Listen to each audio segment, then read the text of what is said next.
সদ্যই মাকে হারিয়েছেন ঢাকাই সিনেমার জনপ্রিয় নায়ক আরেফিন শুভ। বুধবার রাতে রাজধানীর নিউরোসায়েন্স হাসপাতালে চিকিৎসাধীন অবস্থায় মারা যান তার মা। মায়ের মৃত্যুর পর সামাজিক যোগাযোগ মাধ্যমে একটি আবেগঘন স্ট্যাটাস দিয়েছেন শুভ। বৃহস্পতিবার সকালে নিজের ভেরিফাইড ফেসবুকে মায়ের সঙ্গে একটি ছবি শেয়ার করে পোস্ট দেন শুভ। আমার মা আল্লাহর কাছে চলে গেছেন। 21শে জানুয়ারির দুপুরে মা হঠাৎ অসুস্থ হয়ে পড়েন।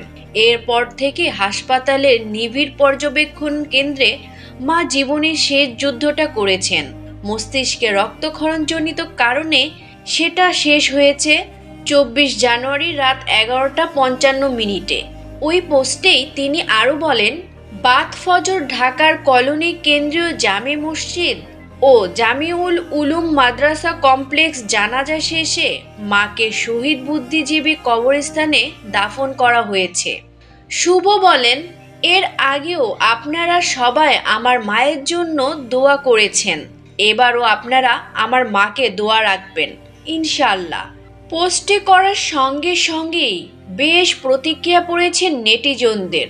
রীতিমতো মন্তব্যের ঝড় উঠেছে শুভর কমেন্ট বক্সে। বঙ্গবন্ধু শেখ মুজিবুর রহমানের বায়োপিক মুজিব একটি জাতির রূপকার মুক্তির পর থেকেই আলোচনায় আরেফিন শুভ।